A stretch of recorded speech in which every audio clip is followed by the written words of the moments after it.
Welcome back to Lewis Structures video number 2.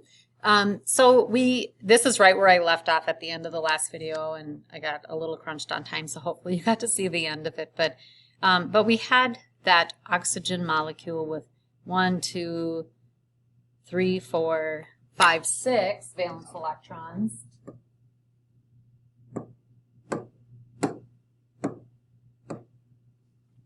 Okay, and then we had hydrogen. Each of those hydrogen have 1 valence electron, so it's bonding to the spots on the oxygen that don't have 2 electrons, right? And then these are connected. The shared valence electrons we typically then connect with a bond. I do want to go back and double check to make sure that I have 8 valence electrons around the oxygen, that I've used a total of 8 because that's how many we have for this formula. So 2, 4, 6, 8, because each line represents 2. And then these we would say are unshared pairs on these sides. They're not going to bond with anything. There's already 2 there. And then, let me adjust that a little bit. And then we have to make sure that oxygen has 8 all the way around it. So 2, 4, 6, 8. Yep, it does. And then the hydrogen just needs 2. 2, 2. Incidentally, we could not put it this way. And here's why this would not work. Because this hydrogen now has these 2 shared pairs of electrons, and on this side it has these 2. So this hydrogen ends up with 4, and that absolutely cannot happen, okay? A hydrogen can't do that. So you're just making stuff up if you're doing that. Okay, so now let's do some that are maybe a little bit more complicated and see what we come up with on those. Let's do, how about I do one like this? All right, let's look at CO2 because there's something kind of weird that's going to happen with this one. So this is a 1 carbon, and if you look on your periodic table, you will see that carbon is in group 14, so we know that it has 4 valence electrons. And then there's 2 oxygen. I want to make sure this doesn't look like 20. I don't think I can write this with my mouse.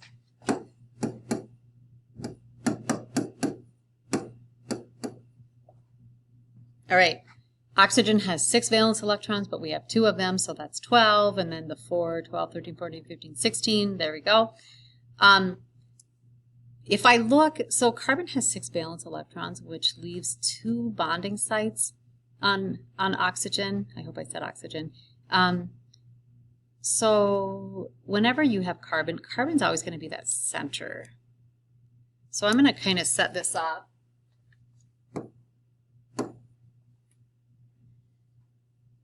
And then I know that carbon already has 4. We said oxygen has 6.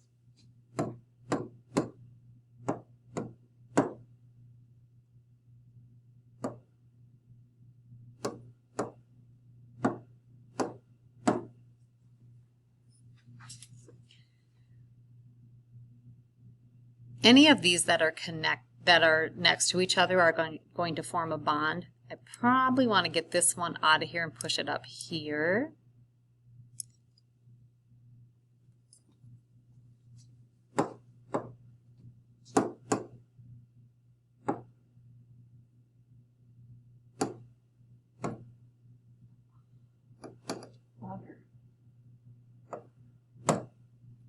I'm going to do the same thing with this one.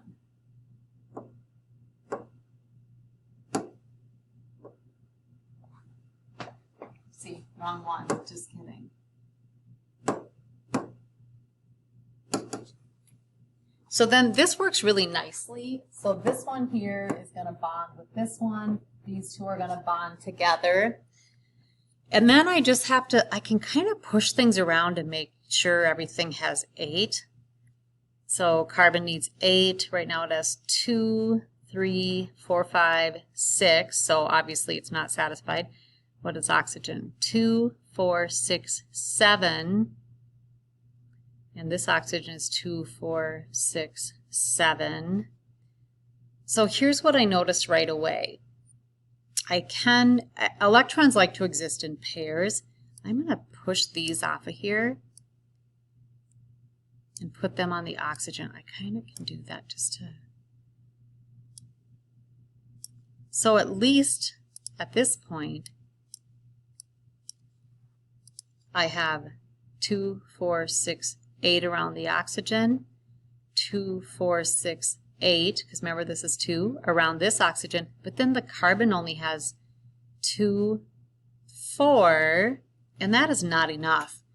Whenever this happens, did I use all 16 electrons? Let's double check. 2, 4, 6, 8, 10, 12, 14, 16. I used all of my electrons up, but there's no way to make sure everybody has a stable octet. I'm missing, I need another pair of electrons here, and I need another pair of electrons here. Whenever this happens, it's an indication that there's some double bonding in here. So here's the rule on that. The nature of covalent bonding, so please put this in your notes.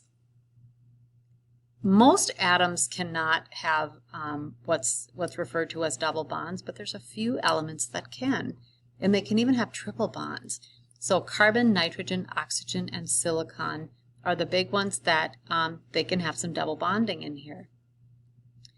And that's exactly what's happening in the molecule that we're looking at. And so I'm going to go back and show you how to do that. So not only can they have double bonds, but they can even have, for example, if I might have 2 carbon atoms that are double bonded together. I might even have a triple bond in there. That can happen with carbon and nitrogen, usually not with oxygen, right? So 2, 4, 6. So if I had 2 carbons bonded together, it would probably be something like this. So pause this if you need to finish writing this down. I'm going to go back to my molecule and finish this out. So here's how I know, whoopsie, I went too far. That's my completed one. So I'm missing a couple of bonds. So what that means is, remember I said I'm missing an electron pair here, an electron pair here. I say electron pair because 2 electrons. I need 2 electrons here and 2 here. Well, I can't just add some. I only have 16.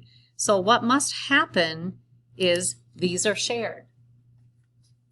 I'm going to pull this pair off, put it in there, pull this pair off, put it in there, and voila, I have happy everybody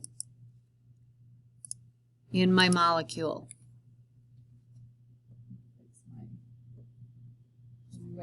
Okay, so let's count this again.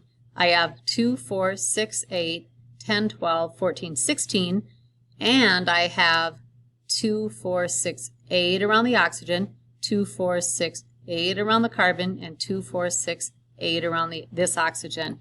This is the molecular structure for CO2 or carbon dioxide. Perfect. There are a couple of other exceptions that you might notice on your next worksheet as well. So yes, we do have, as I said, that carbon, oxygen, nitrogen, silicon can have double or even triple bonding. And again, the way we know that is if it really looks like there's not enough electrons to make a stable octet for everyone, then that means, okay, how many electron pairs are you missing? If you're missing 1 electron pair, then you have 1 double bond. If you're missing 2 electron pairs, then you have 2 double bonds. More exceptions to that octet rule right down here. Phosphorus does something kind of funky, which allows it to have 10 valence electrons in some structures. We don't see it a lot, but we do see it. Sulfur can have up to 12 valence electrons. Those are the only 2 exceptions that we know of where they can have more than that. Boron can do the opposite. It can actually have like a stable octet with only 6. So it can be very stable with 6. So I think there might be one example of that on the worksheet. Okay, one last little tidbit. We also can write Lewis structures for polyatomic ions that are charged, but there's some, again, there's some really interesting things specific things we have to do to represent that. So this is PO4, phosphate.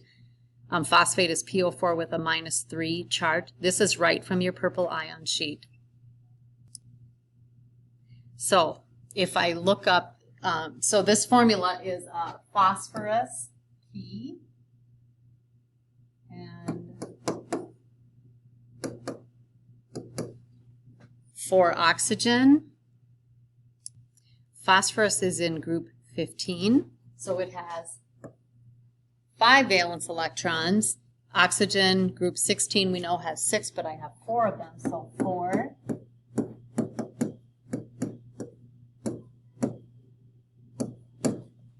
"29 valence electrons." So remember I said electrons like to exist in pairs? So I already know when I see 29, that's not an even number. So how would electrons ever exist in pairs? When there's 29, something's not right here. Well, remember this is a charged, covalently bonded ion.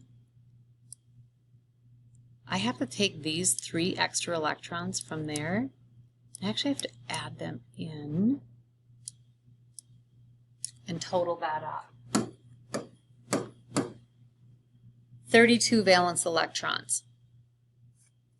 So now, that's one special thing that we have to do when we're talking about charged molecules. The other thing, oh, I just touched my face. We're so trained not to do that now, right? There's another special thing at the end I'll show you. So I like to look at, so phosphorus has 5 valence electrons, oxygen has 6 valence electrons. Phosphorus has more bonding sites, so phosphorus is going to be in the center, like so.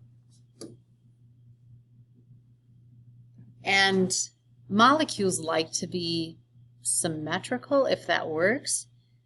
So probably this structure is like this.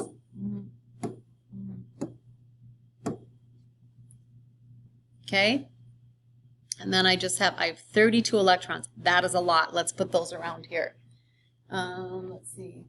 1, 2, 3, 4, 5, 6, 7, 8, 9, 10, 11, 12, 13, 14, 15, 16, 17, 18, 19, 20, 21, 22, 23, 24, 25, 26, 27, 28, 29, 30, 31, 32. The cool thing about this, and then of course, I'm going to go back and make these into bonds. So I changed the shared ones to bonds, and I counted there's 32. I counted all the way. Everywhere is 32. I do want to make sure everything has a stable octet. So 2, 4, 6, 8, 2, 4, 6, 8, 2, 4, 6, 8, 2, 4, 6, 8, and the phosphorus 2, 4, 6, 8. Everything is happy. The last thing I have to do is indicate that this represents a charged molecule.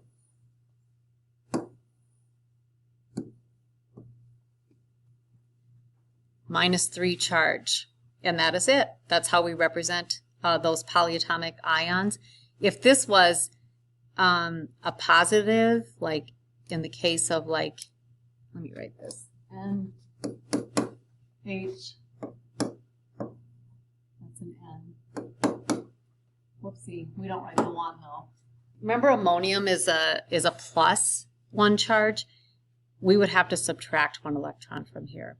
And that is it. So you should be ready to do the second worksheet on covalent bonding and Lewis structures.